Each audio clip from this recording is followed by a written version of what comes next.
La musique atteignait son apogée. Joyeux anniversaire. Les voix de mes amis, de ma famille et des ouvriers agricoles que j'avais vus grandir, tous chantèrent pour moi dans le jardin. 80 ans. J'y étais là, entouré de mes oliviers. Ces arbres que j'avais plantés de mes propres mains quand cette terre n'était que poussière et espoir. Le soleil de fin d'après-midi dorait les feuilles, et mon cœur était empli d'une douce et profonde sensation de devoir accompli. Je regardais mon fils, Miguel, qui me sourit avec une fierté qui reflétait la mienne.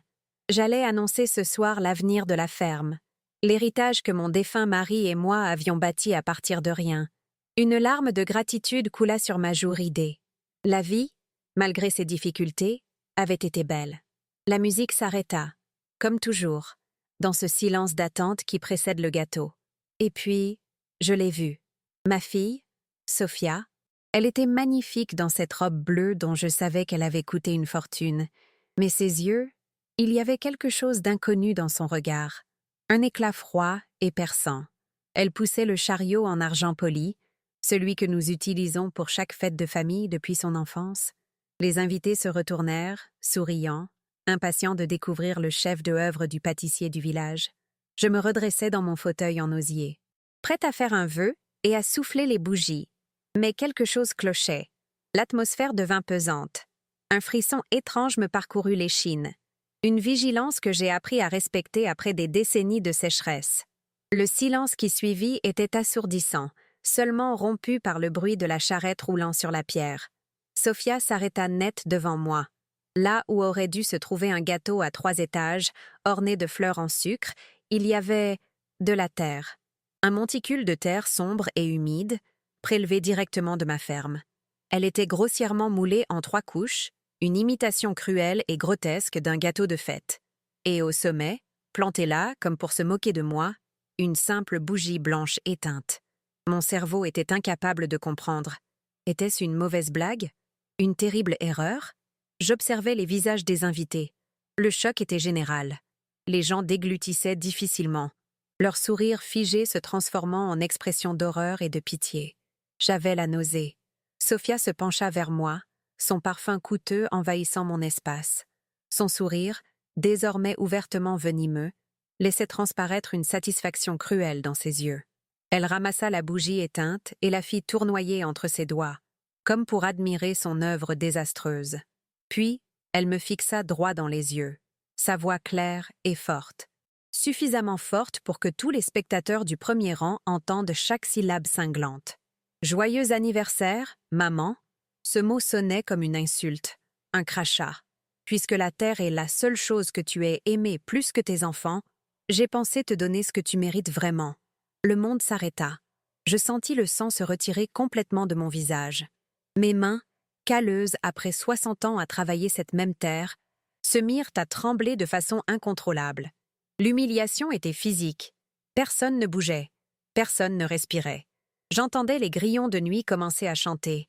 Le doux bruissement du vent dans les feuilles d'olivier, des sons qui m'avaient toujours apporté tant de paix, mais qui, à présent, semblaient amplifier ma honte publique.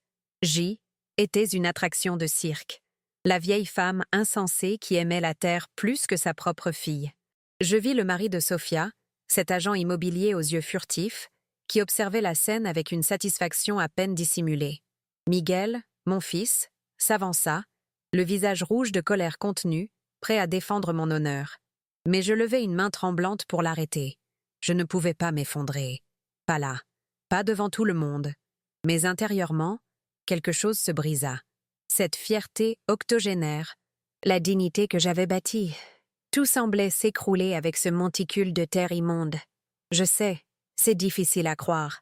J'avais le souffle coupé à ce moment-là. La honte et l'humiliation me pesaient sur la gorge. Comment une fille, ma propre chair et mon propre sang, pouvait-elle être si cruelle? Je vais vous raconter exactement ce qui s'est passé après que ma dernière larme de honte a séché et que la colère glaciale s'est emparée de mon cœur.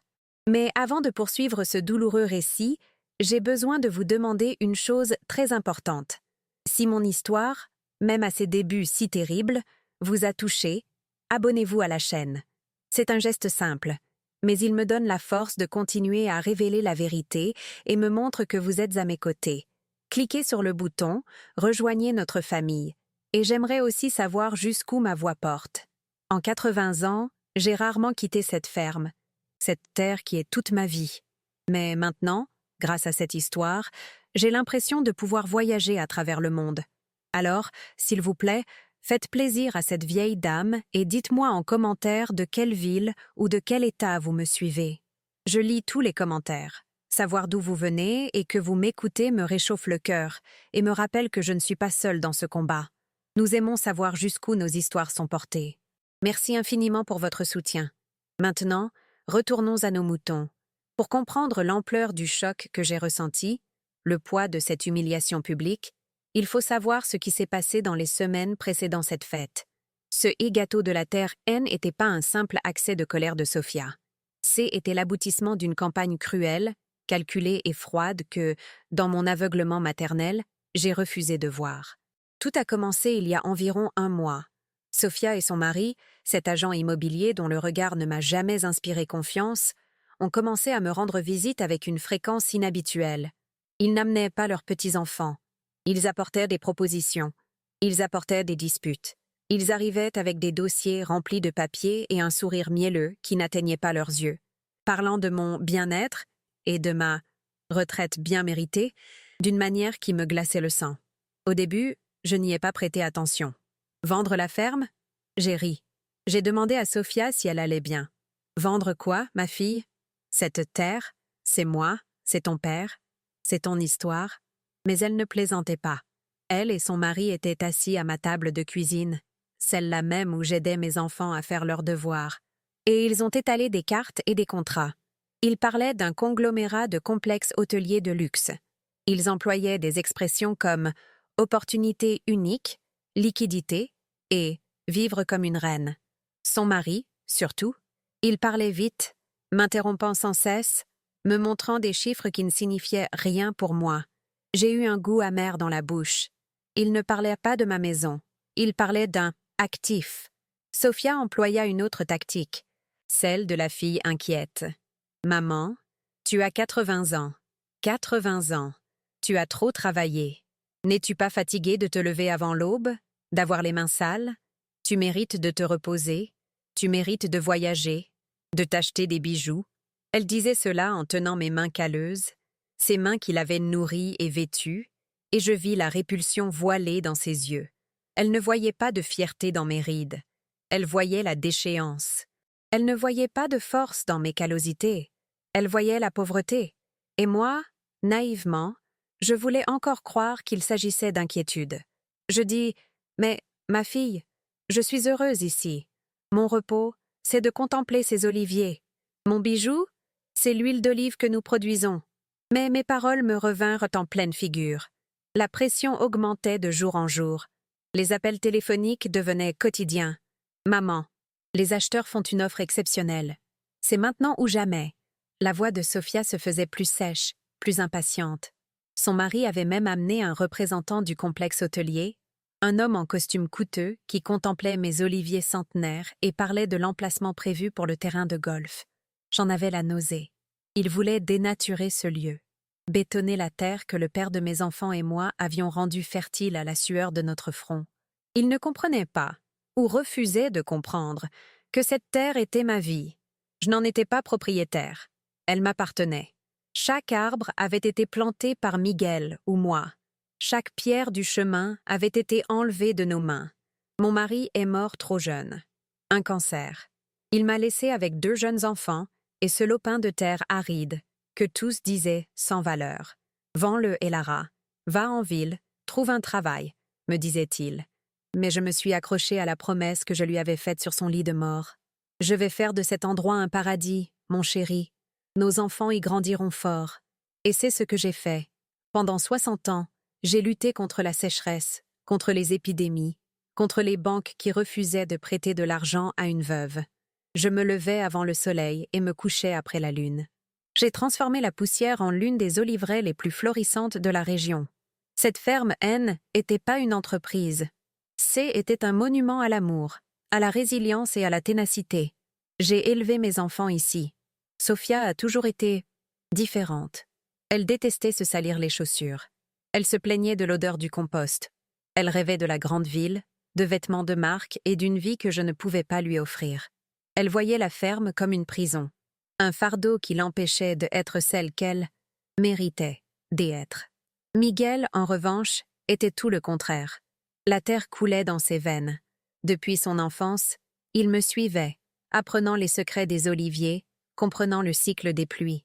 Il voyait la ferme comme je la voyais, un héritage, une entité vivante.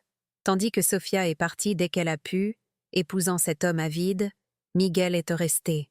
Il travaillait à mes côtés, sa sueur se mêlant à la mienne, perpétuant le rêve de son père.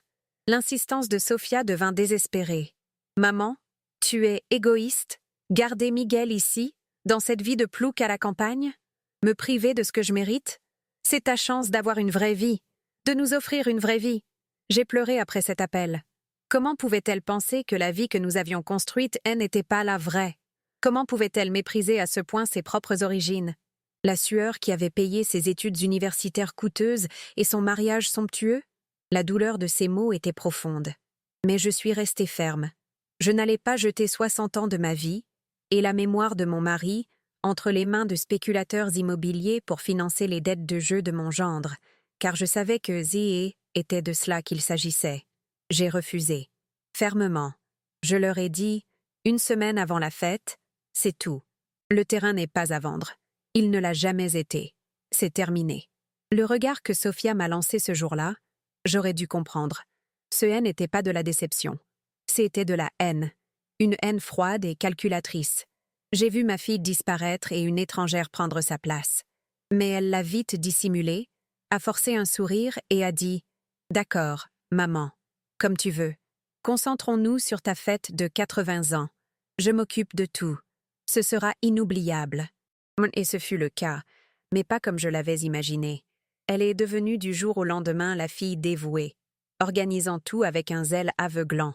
La vérité, c'est que j'avais un plan merveilleux pour cette fête. J était si impatiente. Je comptais profiter de l'occasion pour annoncer l'avenir de la ferme, un avenir juste pour mes 2 enfants. Je ne suis pas une femme injuste. Je savais que Sophia ne voulait pas de la terre, alors mon plan était parfait. J'allais annoncer que Miguel, mon fils dévoué qui avait tout donné pour cet endroit, prendrait officiellement la direction de l'oliveraie. Il incarnait la continuité. Il était l'âme de la ferme, tout comme moi. J était si fier de lui, si prête à lui passer le relais. Il le méritait. Il avait attendu patiemment, sans jamais rien demander, toujours donné.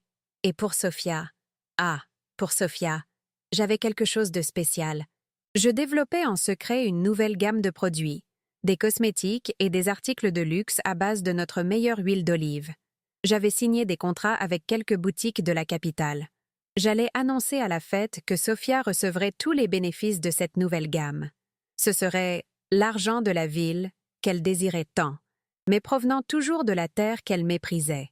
C'était une façon de la maintenir liée à l'héritage, de lui assurer un revenu substantiel sans qu'elle ait à se salir les mains. Je pensais qu'elle serait ravie. Je pensais que ce serait la solution idéale.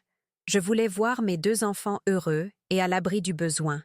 Dans ma naïveté, dans ma stupide confiance maternelle, je lui ai dévoilé le plan. 1 semaine avant la fête, je l'ai appelée, le cœur battant la chamade. « Ma fille, j'ai une surprise pour toi à la fête. » Et je lui ai tout raconté. Miguel prendrait les rênes de la ferme et la nouvelle ligne de cosmétiques serait faite spécialement pour elle. Je m'attendais à une étreinte, peut-être même à des larmes de joie. Au lieu de cela, son visage s'est décomposé. Elle a esquissé un sourire forcé qui ressemblait davantage à une grimace. Comme « généreuse, maman ?» Elle s'est rapidement excusée, prétextant devoir appeler le traiteur. Je pensais qu'elle était simplement surprise, encore sous le choc de la bonne nouvelle. Je ne me rendais pas compte que je venais de mettre le feu aux poudres. Elle le savait. Lorsqu'elle est entrée dans ce jardin en poussant cette charrette, elle a compris que mon projet était de leur assurer, à elle et à son frère, un avenir prospère. Elle savait que j'avais trouvé le moyen de leur faire honneur à tous les 2, et elle a décidé que ce haine n'était pas suffisant. L'argent de la ligne de cosmétiques ne suffirait pas à couvrir immédiatement les dettes de jeu de son mari. Elle ne voulait pas une part, elle voulait tout. et elle le voulait tout de suite. L'humiliation publique, le gâteau de terre, fut sa réponse à mon projet de partage équitable. C était sa tentative de me briser devant tout le monde, de me faire passer pour une vieille folle obsédée par la terre, afin que, lorsqu'elle essaierait de me faire déclarer incapable ou de forcer la vente, on croit qu'elle s'occupait simplement de sa mère sénile. Le plus douloureux fut de comprendre la préméditation. Elle avait dû aller dans le coin le plus humide de la propriété, près du ruisseau, là où la terre est plus sombre et plus argileuse, et déterrer le tas de boue de ses propres mains. Ou, plus probablement, elle avait demandé à son mari de le faire. Elle avait imaginé la scène, elle avait imaginé mon visage, elle avait imaginé le silence des invités, elle avait pris ce que j'aimais le plus, la source de ma force, le symbole de mon héritage, et l'avait transformé en une arme pour m'humilier. Elle ne voulait pas seulement l'argent, elle voulait me détruire. Elle voulait anéantir ma fierté, piétiner ma dignité. Et tandis que je restais là, paralysée, fixant ce tas de boue, quelque chose en moi a fini par craquer. Et Lara, l'aimante et aveugle mère qui pardonnait tout, mourut cette nuit-là, près de cette bougie éteinte. Le choc initial fut immense. Oui, je sentis mes jambes flancher. Mais tandis que Sophia me regardait avec ce sourire triomphant, attendant que je pleure, que je crie, que je m'évanouisse, quelque chose de plus ancien et de plus fort que mon amour maternel prit le dessus. C était cette même force qui m'avait permis de survivre à la mort de mon mari, aux sécheresses et aux dettes. C était une rage froide et cristalline. L'amour peut aveugler, mais la trahison rend brutalement la vue. Je regardais la saleté dans la poussette, puis je regardais ma fille. Et je sus, avec une terrible lucidité, exactement ce que j'allais faire. Les invités partirent comme s'ils fuyaient un enterrement. Le silence qui suivit était pesant, empreint de honte et de pitié. J'entendis les voitures S éloigner une à une sur le chemin de terre. Miguel était à mes côtés, les poings serrés si fort que ses jointures blanchissaient. Il tremblait d'une rage que je connaissais bien, la juste rage des protecteurs. « Maman, je vais la rattraper. Elle ne peut pas te faire ça. » Il commença à marcher, mais je le retins par le bras. Ma main, malgré son âge, était encore forte. « Non, Miguel, reste ici. » Ma voix était étrangement calme. Ce N n'était pas le moment de s'emporter.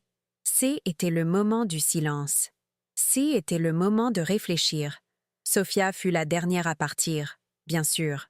Elle prit soin de passer devant moi, son mari à sa suite. Elle n'avait pas l'air coupable. Elle semblait triomphante. Ce sourire venimeux était toujours sur ses lèvres. Réfléchis à la demande en mariage, maman. C'est mieux pour tout le monde. Elle avait l'audace de dire ça, après ce qu'elle avait fait. Je la fixais, sans lui accorder la satisfaction d'une larme ou d'un mot de colère. Je la fixais simplement avec ce que j'espérais être le regard le plus glacial qu'elle ait jamais reçu. Elle hésita, son sourire vacillant un instant, voyant peut-être pour la première fois la femme que j'étais et non la mère qu'elle pensait pouvoir manipuler. Puis elle se retourna et partit. J'entendis la portière de sa voiture de luxe claquer, et la maison retrouva enfin le calme. Je suis restée longtemps seule sur le balcon. Le gâteau de boue était toujours là, sur la charrette d'argent, une profanation. La bougie éteinte semblait se moquer de moi. Je sentais le vent froid de la nuit sur mon visage. Mais le froid que je ressentais venait de l'intérieur.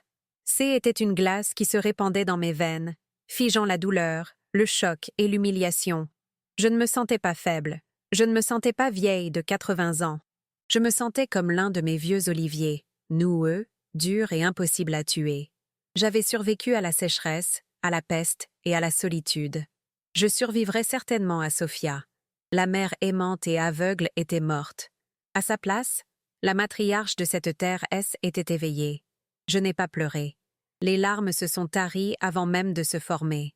Le choc qui m'avait paralysée commençait à se transformer. Une lucidité. Une détermination froide comme l'acier. Sophia avait commis une erreur, une terrible erreur. Elle pensait que la terre était ma faiblesse, ce qui faisait de moi une vieille femme sentimentale et naïve. Elle ne comprenait pas que la terre était ma force. Elle ne comprenait pas qu'en utilisant cette terre pour m'humilier, elle venait de me tendre une arme. J'ai regardé ce monticule d'argile humide et un vieux souvenir, un murmure de mon défunt mari, m'est revenu, un soupçon que j'avais nourri pendant des décennies. Mes mains, Ces mêmes mains que Sophia détestait car elles étaient couvertes de terre, se mirent en mouvement. Je me dirigeais vers la charrette. Les invités étaient repartis, mais Miguel était toujours là, m'observant depuis l'embrasure de la porte, inquiet. Je l'ignorais un instant. Je touchais la terre. Sa texture. Elle était collante, fine. Ce haine n'était pas la terre rouge et poussiéreuse qui recouvrait la majeure partie de la ferme. Sophia, dans sa hâte de trouver la boue la plus spectaculaire, elle s'était précipitée vers la veine près du ruisseau, le seul endroit où la terre était ainsi. L'endroit que mon mari appelait la terre différente. Un frisson, cette fois non pas de peur, mais de reconnaissance, me parcourut l'échine. Elle ne savait pas ce qu'elle avait fait. Elle était aussi ignorante de la terre que de la loyauté. J'ai saisi un des bols à dessert vide sur la table. De mes propres mains, j'ai commencé à en prendre une généreuse portion, une vraie honte. Miguel s'est avancé. « Maman, qu'est-ce que tu fais? Laisse-le là !» Sa voix était étranglée. « Non !» ai-je dit d'une voix ferme, en raclant les dernières miettes de terre dans le bol. Ce n'est plus une insulte, c'est une preuve. J'ai gardé le bol comme un trésor. Je n'ai pas appelé d'avocat, pas encore. Les avocats interviennent après la découverte. Il me fallait un scientifique. Il me fallait quelqu'un qui aimait la terre autant que moi, mais qui la comprenait d'une manière qui m'était étrangère. Mon téléphone était dans ma poche. Mes doigts, bien que ridés, composèrent rapidement le numéro. Miguel me regardait, le visage empreint de confusion et de peur. « Allô, Bastos ?» La voix à l'autre bout du fil était ensommeillée. Le docteur Bastos, géologue renommé de l'université, était le fils de mon compadre, un vieil ami de la famille. « Madame Elara? Y a-t-il eu un problème? Il est presque 11 heures du soir. Il y a eu un problème, mon fils? J'ai besoin de toi, immédiatement, ici, à la ferme. Apporte ton matériel d'analyse des sols, le plus complet que tu possèdes. Et Bastos, je marquai une pause. Ne dis rien à personne, pas même à ta femme. C'est une question de vie ou de mort. Il perçut l'urgence dans ma voix. J'arrive. Alors j'ai appelé Miguel, qui se tenait à 3 mètres de moi. Fils? Ai-je dit. Et il s'est approché, ses yeux scrutant les miens dans l'obscurité. Ta sœur croit m'avoir brisé. Elle me prend pour une vieille femme pitoyable qui va se ratatiner et mourir de honte. Elle croit avoir gagné. Je lui ai saisi le bras, mais elle a oublié à qui elle avait affaire. Elle a oublié le sang qui coule dans mes veines. On ne va pas pleurer, Miguel. On va se battre. Et on va utiliser l'arme qu'elle nous a elle-même donnée. J'ai levé le pot de terre. Il n'a pas compris, pas encore. Mais il a vu le feu dans mes yeux. Il a vu que la matriarche était de retour. Que va-t-on faire, mère? Enterrons-la, dis-je, et la froideur de ma voix me surprit. Pas littéralement, fiston.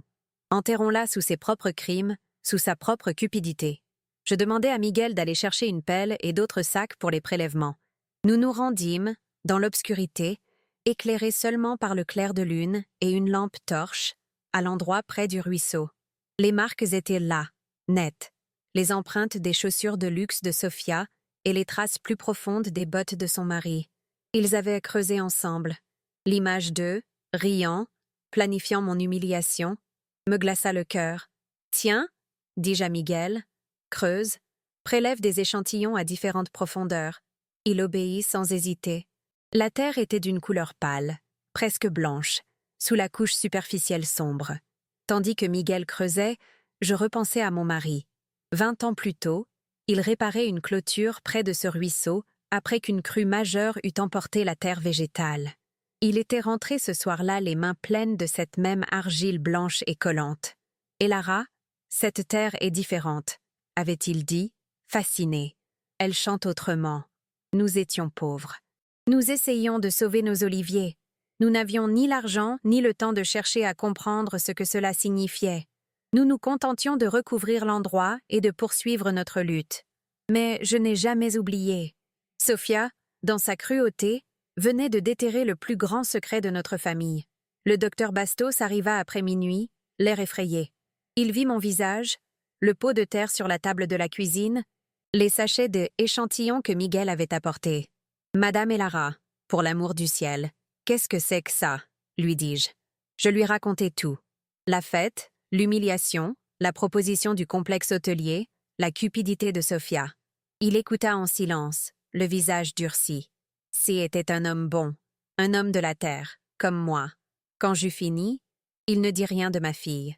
Il prit simplement le pot de terre. Allons à votre grange. J'ai du matériel portable dans la voiture. Voyons voir quel genre de terme votre fille vous a offert en cadeau. Nous avons passé la nuit blanche. La grange, qui d'ordinaire embaumait l'huile d'olive et les sacs de jute, sentait désormais les produits chimiques et les analyses de laboratoire. Miguel et moi étions assis sur des bottes de foin, observant le docteur Bastos travailler sous la lumière vive d'une lampe. Il mélangeait, chauffait, filtrait. Il marmonnait pour lui-même. Mon cœur battait la chamade, à un rythme étrange, mêlant peur et espoir fou. Quoi qu'il découvre, tout allait changer. Soit je n'étais qu'une vieille femme délirante, et Sophia avait raison, soit J était sur le point de découvrir la véritable valeur de mon héritage. Je sentis mes mains trembler et les serrer fort. Le soleil était presque levé, teintant le ciel d'un gris pâle, lorsque Bastos se tourna enfin vers nous. Il était pâle, les yeux écarquillés. Il tenait un petit tube à essai contenant une fine poudre blanche. Résultat de ses analyses, il semblait hébété. « Madame Elara », commença-t-il d'une voix tremblante. Je ne sais pas comment vous dire ça. Mon cœur se serra. Était-ce inutile? Était-ce simplement de la boue? Dites-moi, Bastos. Je peux le supporter. Il prit une profonde inspiration. Ceci, dit-il en levant le tube à essai, n'est pas de la terre ordinaire. C'est de l'argile kaolinique, d'une pureté exceptionnelle, la meilleure que j'ai jamais vue en dehors d'un laboratoire. Je ne savais pas ce que était. Du kaolan? Qu'est-ce que ça veut dire? Demanda Miguel en se levant. Le docteur Bastos se mit à parler à toute vitesse, emporté par l'excitation de son géologue. Cela signifie que cette terre, le cadeau de votre fille, est la base des plus belles céramiques du monde. Mieux encore, c'est l'ingrédient principal des cosmétiques de luxe. Crème pour le visage, masque, les entreprises perdent des fortunes pour du kaolin d'une telle pureté. C'est de l'or blanc, Donna Elara. De l'or blanc. J'en restais bouche bée. De l'or. Elle m'offrait un gâteau d'or blanc pour m'humilier. L'ironie était si flagrante que j'ai failli éclater de rire. Combien? Furent les seuls mots que je parvins à articuler. Combien ça vaut? Bastos secoua la tête. La valeur est incalculable sans une étude complète. Mais le terrain du complexe touristique, qu'ont-ils proposé? De la poussière? Une misère? Ce gisement, s'il est aussi important que je le soupçonne, vaut 100 fois plus. Au moins. Et Lara, tu es assise sur l'un des gisements de kaolin les plus riches du pays. Le silence dans la grange ne fut rompu que par le chant du premier coq. Je regardais Miguel. Ses yeux étaient remplis de larmes. Mais cette fois, ce n'étaient pas des larmes de colère. C'étaient des larmes de choc. Je me levai. Mon corps ne me faisait plus souffrir. Je n'étais plus fatiguée.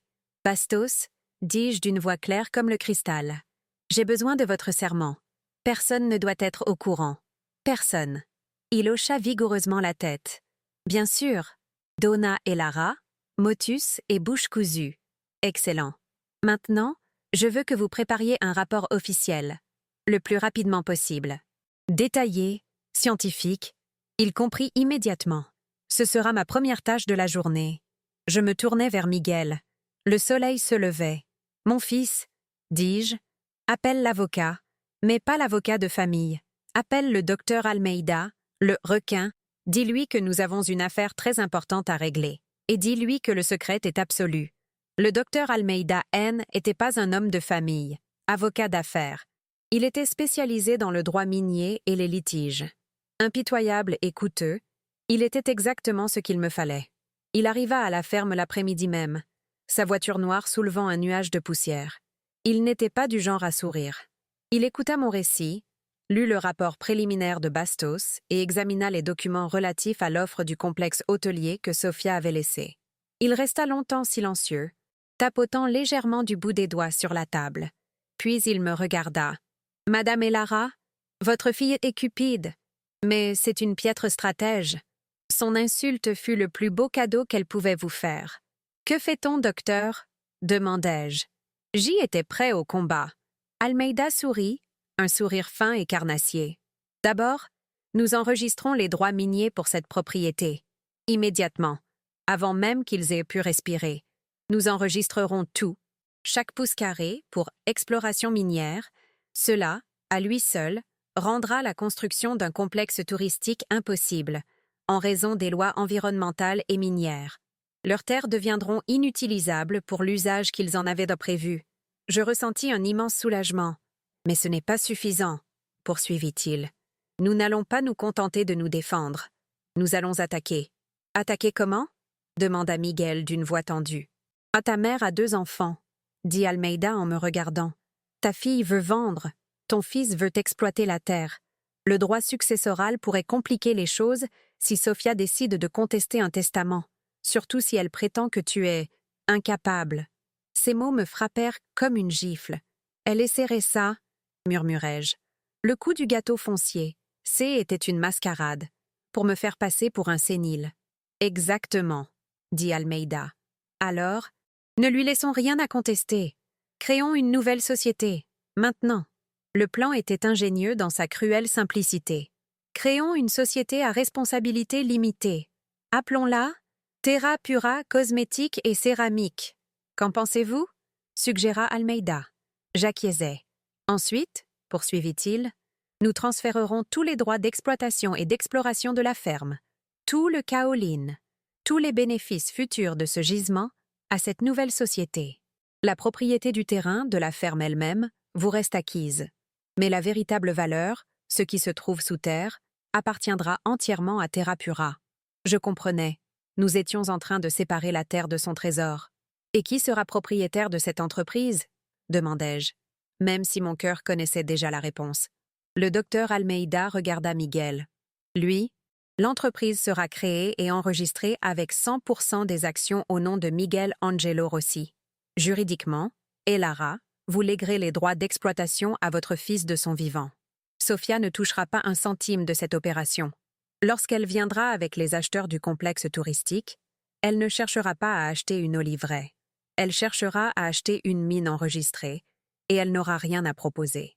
C était parfait, C était juste. C était la justice poétique dont je n'avais même pas osé rêver. Les jours suivants furent un tourbillon d'activités frénétiques et de secrets absolus. Miguel passait le plus clair de son temps en ville, à la mairie, au bureau d'enregistrement, au conseil de commerce et à rencontrer les docteurs Almeida et Bastos. Ils menèrent les premières prospections dans le plus grand secret, sous couvert de tests d'irrigation. Toutes mes économies, l'argent que j'avais mis de côté pour une grave sécheresse ou une mauvaise récolte, servirent à payer les avocats, les frais d'enregistrement, les géologues. C'était le plus grand pari de ma vie. Je misais 60 ans de travail sur la parole d'un géologue et la ruse d'un avocat. Pendant l'absence de Miguel, j'ai fait bonne figure. Je me suis occupée de mes oliviers. J'ai supervisé la récolte. J'ai répondu au téléphone. Sofia a appelé 2 fois. « Maman, j'espère que tu réfléchis ?» a-t-elle dit d'une voix impatiente. « Les acheteurs s'inquiètent de ton indécision. »« J'y réfléchis beaucoup, ma chérie. » ai-je répondu d'une voix calme et douce comme le miel. « Ne t'inquiète pas, je gère la situation. »« Parfait, » a-t-elle répondu en raccrochant. Elle a pris mon calme pour de la soumission. Elle pensait que je cédais. Elle ignorait qu'à chaque minute qui passait, elle et au légal se resserrait autour de son plan machiavélique. Je ne vais pas mentir, il y a eu des moments cette semaine-là où mon cœur a failli s'arrêter. Je me suis réveillée en pleine nuit, trempée de sueur. 80 ans, qu'est-ce que je faisais? Je risquais tout. Et si Bastos s'était trompé? Et si Almeida avait fait une erreur? Et si Sofia découvrait la vérité? Mais alors, je me suis souvenue de ce tas de terre dans la charrette argentée. Je me suis souvenue du regard triomphant dans ses yeux, de l'humiliation publique. Et la colère froide est revenue, plus forte que la peur. Ce haine était plus une question d'argent. C'était une question d'héritage. Était une question de la sueur de mon mari. Était une question d'honneur. Je n'allais pas laisser cette femme piétiner tout ce que nous avions construit. Cette semaine-là, j'ai vu mon fils changer. Le doux et travailleur Miguel, qui avait toujours vécu dans mon ombre et dans celle de la ferme, avait disparu. À sa place, un homme avait émergé, un leader. Il parlait aux avocats et aux géologues avec une autorité que je ne lui connaissais pas. Il lisait des contrats complexes et posait des questions pertinentes. Il protégeait sa mère, certes, mais pour la première fois, Il protégeait activement son propre avenir, son propre héritage. À son retour de la ville avec le dossier final, il semblait avoir grandi. « C'est fait, maman ?» dit-il en déposant le dossier sur mon bureau. « Terrapura Ltda est officiellement propriétaire de tout. Nous n'avons pas fêté ça. Ce N était pas encore le moment. Le piège était tendu. L'appât était en place. Il ne nous restait plus qu'à attendre le retour de la prédatrice. Nous savions qu'elle viendrait. Son avidité et les dettes de son mari ne la laisseraient pas tranquille. Ils n'accepteraient pas un « non » de ma part. Ils viendraient me forcer la main, m'intimider, peut-être même me menacer d'incapacité légale, en utilisant la scène de la fête comme preuve de ma sénilité. J'ai demandé à Miguel d'appeler le docteur Almeida et le docteur Bastos. Dis-leur d'être là demain et d'apporter tous les documents. Le coup de fil de Sofia arriva le lendemain matin, comme je l'avais prédit. Sa voix N était plus faussement douce. Elle était dure. « Maman, on arrive. Les acheteurs sont avec moi, ainsi que le notaire. On apporte les contrats définitifs. Assez de jouer à la fermière. Tu signes aujourd'hui ?» J'entendais la fumée de sa cigarette échapper de sa bouche. Je pris une profonde inspiration, sentant la glace se former dans ma poitrine, le calme absolu avant la bataille. « Bien sûr, ma chérie, » dis-je d'une voix parfaitement assurée. « Je t'attends. Le stylo est prêt. » Je raccrochais. Je regardais Miguel. Ils arrivent. Je m'habillais de ma plus belle robe. Non pas une robe de soirée, mais la robe noire unie que je portais pour les réunions importantes à la banque. Je relevais mes cheveux gris en un chignon serré et impeccable. Je mis mes lunettes. Je m'assis en bout de table, à la même table où Sofia m'avait présenté ses propositions indécentes. Le docteur Almeida était assis à ma droite, le docteur Bastos à ma gauche. Miguel se tenait derrière moi, les mains sur mes épaules. Le silence régnait dans la maison. Nous attendions. Je n'avais plus peur. Je n'en étais plus en colère. J était la justice, et J était prête à servir. Nous avons entendu les voitures arriver. 3. Une berline de luxe pour les acheteurs, le cabriolet ringard de mon gendre et une plus petite, sans doute celle du notaire. Elles se sont garées bruyamment, claquant les portières comme si elles étaient chez elles. J'ai entendu la voix de Sofia, forte et arrogante, donner des ordres. « Attendez ici, j'appelle la vieille. Elle a juste besoin d'un petit coup de pouce. » La porte d'entrée s'est ouverte brusquement, sans claquer. Sofia a fait irruption comme une tornade. Son mari juste derrière, tous deux arborant des sourires suffisants. « Tiens, maman, je te vois. » Elle s'est arrêtée. Son sourire s'est figé. Elle ne s'attendait pas à me voir assise là. Elle ne s'attendait pas non plus à l'avocat en tailleur, ni au géologue. Elle s'attendait à une vieille femme apeurée, en larmes, prête à être massacrée. Son regard passa d'Almeida à Bastos, puis à moi. La confusion sur son visage fut la première saveur de ma victoire. « Quoi? Qu'est-ce que c'est? Qui êtes-vous » balbutia-t-elle, la colère faisant place à une soudaine incertitude. Son mari, comprenant que quelque chose clochait, tenta de reprendre les choses en main. « Peu importe qui ils sont. Nous sommes venus pour la signature. Les acheteurs attendent. » Il jeta un épais dossier de papier sur la table, juste devant moi. « Ça suffit de jouer dans la boue, maman. Signe, » dit Sofia, retrouvant un peu de son arrogance, même si ses yeux restaient rivés sur Almeida. Je ne touchais pas à ces papiers. Lentement, délibérément, je poussais leur dossier sur le côté de la table. Puis je regardais ma fille. La femme qui était sortie de mon ventre et qui avait tenté de m'arracher le cœur. « Sofia, » dis-je, et ma voix emplit la pièce, ferme comme les rochers sous ma terre. « Je ne signerai pas tes papiers. En fait, je pense que tes amis dehors voudront entrer. S'il te plaît, Miguel, appelle-les. Ils doivent l'entendre aussi. » Les acheteurs entrèrent, 2 hommes en costume à l'air impatients, accompagnés d'un notaire visiblement nerveux. « Madame Elara, » dit le directeur du complexe. « Votre fille, Sofia, et votre gendre nous ont assuré que le terrain était prêt à être aménagé. Ils nous ont également assuré que vous aviez accepté les conditions.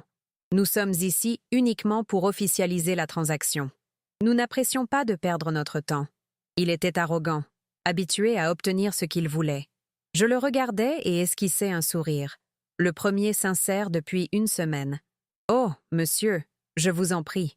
Asseyez-vous. Et vous avez tout à fait raison, le terrain est en cours d'aménagement. Mais pas par vous. » Sofia pâlit. « Maman, qu'as-tu fait? C'est une blague? Je me tournai vers le docteur Almeida. Docteur, je vous en prie. Almeida se leva. C. était un homme de grande taille, et sa présence imposait le respect. Mesdames et messieurs, je suis le docteur Almeida, conseiller juridique de Fazenda Terrapura Ltda. Nous avons été informés que vous étiez ici pour faire une offre d'achat de la propriété, compte tenu de son potentiel pour un complexe de golf. Malheureusement, il semble que vous ayez été amené ici sous de faux prétextes. Le représentant du complexe lança un regard furieux au mari de Sofia. De quoi parle-t-il? Le docteur Bastos se leva alors. Je suis le docteur Bastos, géologue en chef. J'ai été engagé pour réaliser une étude approfondie de cette propriété. Pendant que vous cherchiez un emplacement pour un terrain de golf, nous avons découvert quelque chose, de bien plus précieux. Il sortit sa propre mallette, beaucoup plus épaisse que celle des acheteurs, et l'ouvrit. Cette propriété, annonça-t-il, est située au-dessus de l'un des gisements d'argile kaolinique de haute qualité les plus importants et les plus purs de l'hémisphère sud. La valeur d'exploitation de cette mine a été estimée, de façon prudente, à 100 fois la valeur de votre offre. Un silence de mort s'installa dans la salle. Les acheteurs restèrent à bouche bée. J'ai alors pris la parole. Ma voix était calme et ferme. Ce terrain, dis-je en posant la main sur la vieille table en bois, vaut 100 fois plus comme mine de cosmétiques que comme terrain de golf. Sofia tremblait, le visage aussi blanc que le kaolin dont nous parlions. Vous mentez. Vous êtes une vieille folle. Vous avez inventé tout ça, hurla-t-elle. Je lui souris. Je n'ai rien inventé, ma chère. En fait, c'est vous qui l'avez découvert. Je devrais vous être reconnaissante. Je me suis tournée vers le docteur Almeida, qui prit d'autres documents. Les droits miniers de cette propriété ont été enregistrés auprès de l'organisme d'État il y a 3 jours. De plus, poursuivit Almeida, une nouvelle société, Terrapura Cosmetics and Ceramics, a été légalement créée. Donna Elara, dans sa générosité, a transféré 100% des droits d'exploration minière de ce gisement à cette nouvelle société. Le terrain est légalement protégé contre le type d'aménagement que vous, messieurs, souhaitez. Il s'agit, en pratique, d'une mine enregistrée et en activité. Je me tournai vers Sofia, mon sourire s'effaçant. Et le propriétaire de cette nouvelle société, Sofia, dis-je en désignant mon fils fidèle, c'est Miguel à 100%. Tu n'as aucun droit sur quoi que ce soit. L'explosion fut immédiate. Le mari de Sofia regarda les acheteurs, dont les visages étaient rouges de fureur. « Vous nous avez escroqués !»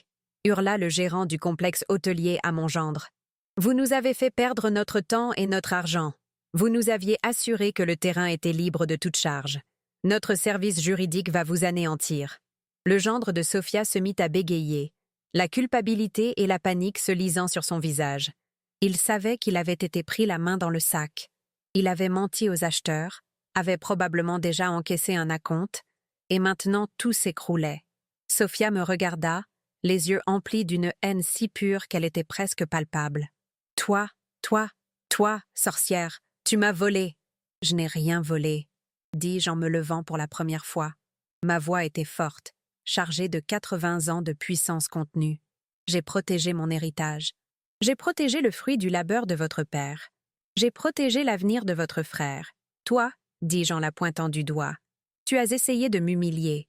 Tu as essayé de me détruire. Tu as essayé de voler cette famille pour 30 pièces d'argent afin de payer les dettes de ton mari joueur. Tu as utilisé ma terre pour te moquer de moi. Et maintenant, cette même terre, la terre que tu es, causera ta perte. Maintenant, dis-je d'une voix glaciale, sors de chez moi et ne reviens jamais. Sofia resta immobile, la poitrine soulevée et abaissée. Les cris de sorcière et de voleuse résonnaient encore dans la pièce. Un instant, elle parut comme un animal acculé, ses yeux sauvages cherchant une issue, une faille dans mon armure. Mais il n'y en avait aucune. Il n'y avait que le bois massif de ma table à manger, la présence imposante du docteur Almeida et le calme glacial de mes 80 ans. La stupeur sur son visage était délicieuse. C était la stupeur de celle qui avait toujours obtenu ce qu'elle voulait par la manipulation et la cruauté, et qui, pour la première fois de sa vie, se heurtait à un mur de granit. Elle ouvrit la bouche, mais aucun son n'en sortit. Elle était vaincue par sa propre arme, la terre qu'elle méprisait tant. Le silence fut ma réponse. « Tu ne peux pas faire ça. siffla-t-elle enfin en s'avançant, la haine déformant son joli visage en un masque hideux. Cette terre est à moi. Elle m'appartient de droit. Je suis ta fille. J'ai failli rire. Droit? Où était donc ce droit quand elle poussait cette charrette debout devant moi? Où était donc cette fille quand elle complotait pour voler l'héritage de son grand-père et l'avenir de son frère? Ton droit, Sophia, dis-je d'une voix basse et menaçante, a pris fin au moment où tu as choisi la cupidité plutôt que ta famille. Tu as choisi cette voie. Je m'assure simplement que tu la suives jusqu'au bout. Elle se tourna alors vers Miguel, telle une vipère changeant de cible. « Et toi » cracha-t-elle. « Toi, toujours le petit sein de sa maman, n'est-ce pas? Le fils fidèle? C'est toi qui as fait ça. Tu l'as monté contre moi. Tu as volé ma part. » Elle leva la main comme pour le frapper. Mais Miguel ne broncha pas. Ilen était plus le garçon timide. Il était le propriétaire de Pure Land. Il la fixa avec une froide tristesse. « Je n'ai rien volé, Sophia. J'ai protégé notre mère. J'ai protégé cette ferme. Chose que tu n'as jamais daigné faire. Tu ne voulais que détruire. Moi, je veux construire. » La simplicité de sa vérité la frappa plus fort qu'une gifle. Son mari, resté silencieux jusque-là, comprit que la partie était perdue. La panique commença à l'envahir. Il regarda les acheteurs du complexe hôtelier, postés près de la porte, avec un mélange de fureur et d'incrédulité. Le courtier esquissa un dernier sourire mielleux. « Messieurs, je vous prie de m'excuser. Il semblerait que ma belle-mère soit confuse. Un malentendu familial. Je suis certain que nous pouvons arranger cela. Elle est âgée, vous savez. » Il n'aurait pas dû dire ça. Le principal représentant du complexe, cet homme arrogant, s'avança jusqu'à se retrouver face à face avec mon gendre. Je sentis la menace palpable. « Perplexe ?» grogna l'homme d'une voix basse et venimeuse. Elle ne me paraît pas du tout confuse. On dirait une femme d'affaires très intelligente qui vient de nous éviter une erreur à plusieurs millions de dollars. Toi, par contre, il pointa mon gendre du doigt, tu es un escroc, un menteur. Des gouttes de sueur perlèrent sur le front de mon gendre. Je n'ai pas... Elle a accepté? Elle n'a rien accepté, hurla l'autre acheteur. Vous nous avez donné des garanties. On vous a versé une avance. Espèce d'escroc. Un acompte. J'en fus glacé. Il leur avait déjà pris de l'argent. L'escroquerie était bien réelle. Le mari de Sophia se mit à trembler visiblement. Je peux revenir. Le marché. C'est compliqué. Taisez-vous, hurla l'acheteur principal. Vous nous avez pris pour des imbéciles. Vous nous avez menés dans un véritable labyrinthe juridique. Vous nous avez assuré que le terrain était constructible, alors qu'il est enregistré comme mine. Vous savez ce que ça signifie? L'homme se tourna vers ses avocats. On va le poursuivre en justice jusqu'à ce qu'il n'ait plus un sou. On va lui prendre sa maison. On va tout lui prendre. Tu regretteras le jour de ta naissance, espèce de petit con. Mon gendre pâlit, l'air de vouloir vomir sur mon tapis. Le notaire, qui se tenait silencieusement à la porte, se mit à ranger ses affaires dans sa mallette avec une rapidité étonnante. Il ne regardait personne. Il voulait juste se mettre à l'abri. « Je n'ai rien à voir avec ça, » murmura-t-il. « J'ai seulement été engagé pour authentifier une signature. De toute évidence, il n'y a pas de signature. » Il sortit de la maison en courant, tel un rat quittant son navire. Les acheteurs du complexe hôtelier le suivirent, jetant un dernier regard de mépris absolu à mon gendre et à Sophia. « Attendez nos avocats !» furent leurs dernières paroles. La porte d'entrée claqua. Le bruit de la Mercedes qui s'éloignait fut la musique de ma victoire. Un silence terrible s'abattit de nouveau sur la pièce. Nous étions seuls. La famille, brisée. Sophia regardait son mari avec un dégoût que je ne lui avais jamais vu. L'homme pitoyable sur lequel elle avait fondé son avenir, celui pour qui elle avait détruit sa famille, était là, démasqué comme un faible et un criminel. Il était incapable de la regarder. Il fixait le sol, vaincu, les mains tremblantes. Toute sa venin et son arrogance étaient évaporées, ne laissant derrière elle que la coquille vide d'un homme faible. J éprouvait un pincement de pitié, mais je le chassai aussitôt. Il était complice.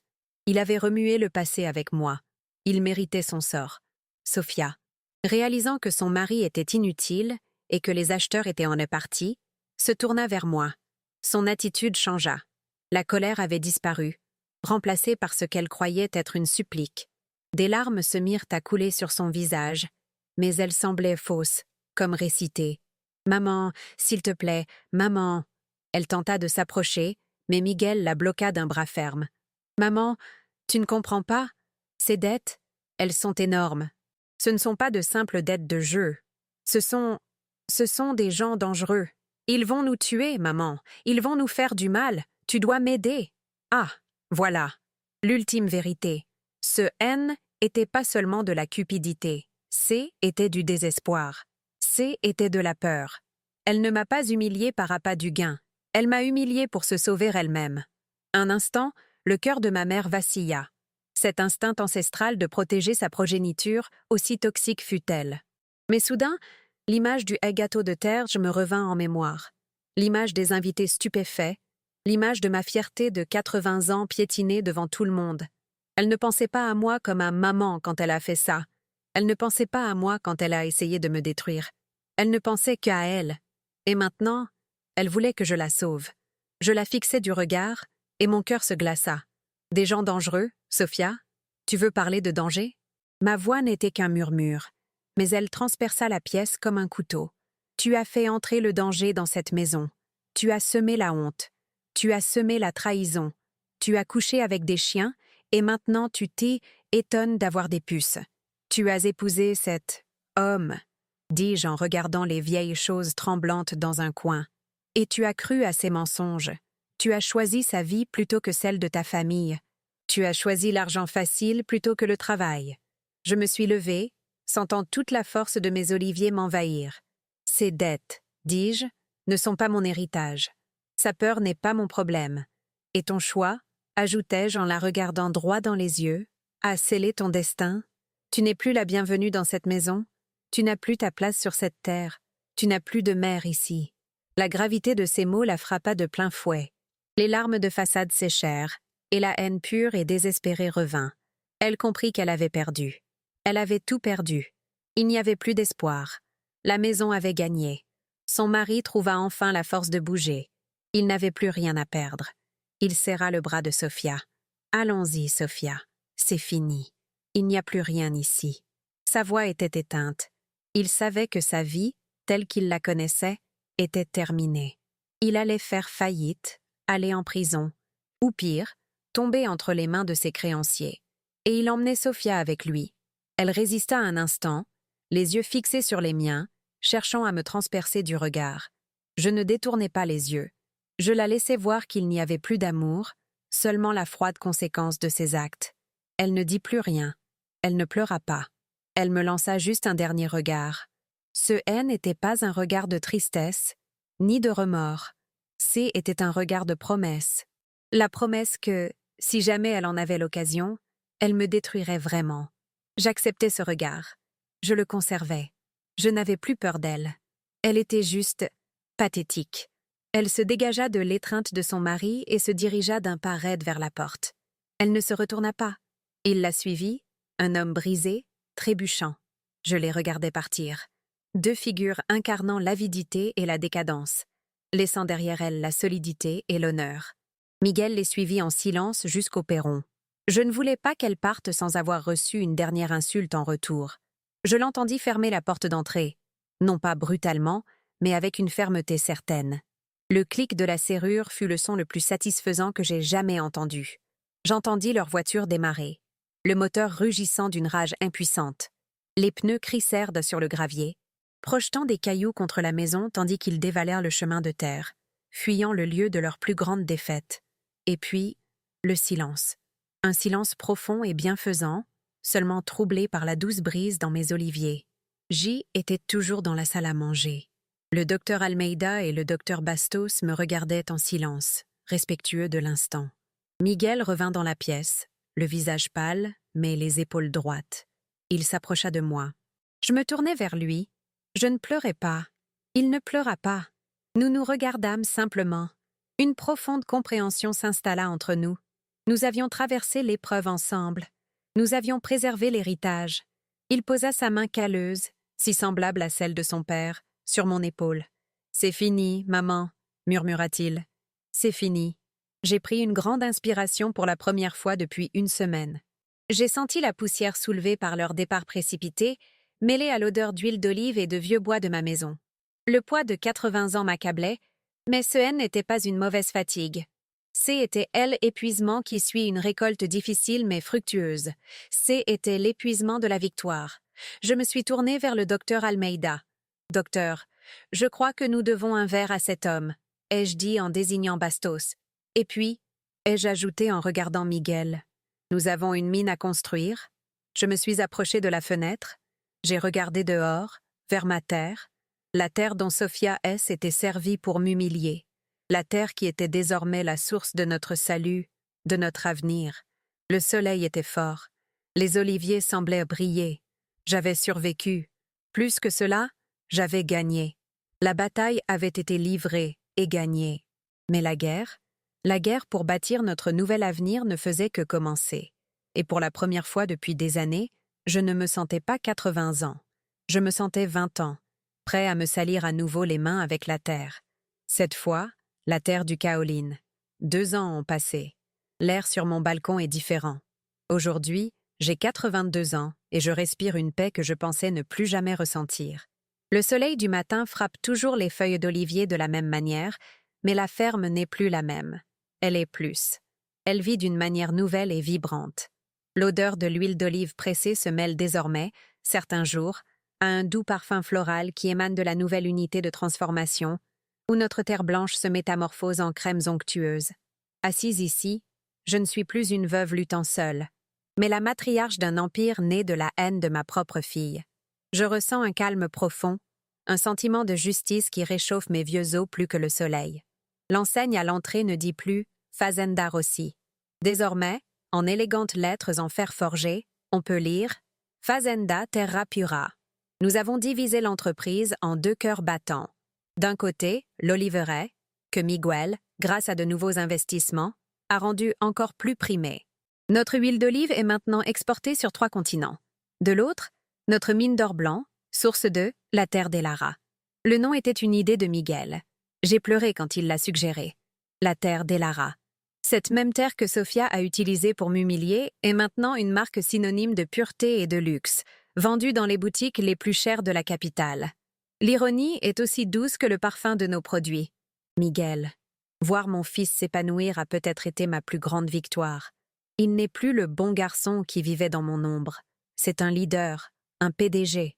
Il dirige les 2 divisions avec une assurance et une perspicacité qui me rappellent de son père, mais avec une bonté qui lui est propre.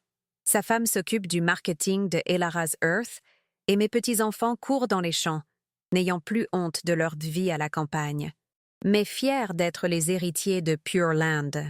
La ferme, que Sophia considérait comme une prison, est devenue un royaume pour mon fils, et il est un roi juste et prospère. Notre relation a changé.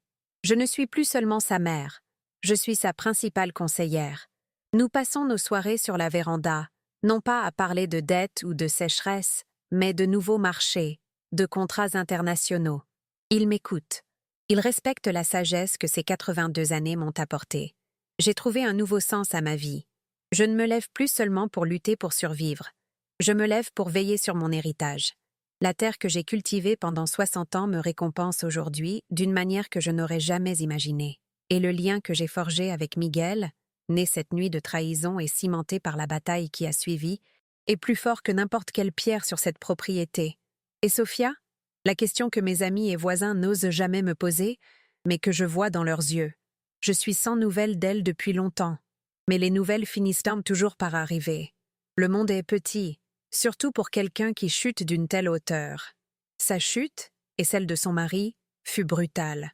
Les acheteurs du complexe hôtelier, furieux de la fraude, se montrèrent impitoyables. Ils les poursuivirent en justice. Les autres créanciers, ces hommes dangereux, dont parlait Sophia, flairèrent le coup. La luxueuse maison de ville fut la première à disparaître. Puis les voitures, les bijoux. Son existence factice évapora comme l'eau sous le soleil brûlant. Son mari a été jugé. L'escroquerie aux avances qu'il a soutirées aux acheteurs du complexe hôtelier a causé sa perte. Il a été prouvé qu'il avait utilisé de faux documents et des garanties qu'il ne possédait pas. Il a été reconnu coupable. J'ignore s'il est en prison, mais je sais qu'il est anéanti, ruiné, humilié. Son nom est devenu synonyme d'escroquerie dans la ville. Aucun courtier, aucune banque, personne de sensé ne voulait plus faire affaire avec lui. Lui, qui vivait d'apparence et de belles paroles, a été réduit au silence par sa propre cupidité. Il a tout perdu. Et, ce faisant, il a entraîné Sophia dans sa chute, au fond du gouffre qu'il avait lui-même creusé. Sophia, ma fille, elle qui avait toujours méprisé le travail manuel, qui se croyait faite pour la joaillerie et le champagne, dut se confronter à la dure réalité. Ses amis fortunés disparurent dès que l'argent vint à manquer. Elle, qui n'avait jamais vraiment travaillé de sa vie, se retrouva sans rien. Ni mari, ni argent, ni famille, où retourner. L'humiliation qu'elle avait prévue pour moi, cette honte publique, devint son quotidien. Elle qui m'appelait la vieille folle de la terre, découvrit ce que signifie n'avoir plus que l'orgueil blessé. Je ne l'ai pas cherché. Ce haine n'était pas mon rôle. Mais le destin, parfois, a un humour cruel et poétique. J'y étais en ville depuis quelques mois, occupée à régler des affaires à la banque, quand j'ai décidé de m'arrêter dans une pépinière en bord de route pour acheter de jeunes plants de lavande pour le jardin du siège. C était un endroit poussiéreux et chaud, avec une forte odeur de compost et de terre humide. Et c'est là que je l'ai vu. Je l'ai à peine reconnu. Ses cheveux, jadis blonds et impeccables, étaient dissimulés sous une casquette sale. Elle portait un uniforme délavé. Elle me tournait le dos, penchée sur un monticule de terre sombre. Je me suis arrêtée. Mon cœur s'est immobilisé. Je n'éprouvais ni pitié ni colère. Je ne ressentais rien, juste un constat froid. Elle était maigre, fatiguée, et ses mains, celles qui m'avaient jadis raillée, étaient enfouies jusqu'au poignet dans un tas de compost. Elle accomplissait sa tâche à la lettre. Un travail humiliant, emballé de la terre pour des clients. Elle prit une petite pelle, remplit les sacs en plastique, les ferma et les jeta de côté, avec une lassitude qui semblait venir du plus profond de son être. La sueur ruisselait sur son visage, se mêlant à la terre. Je l'observais pendant une minute entière. Elle ne me vit pas.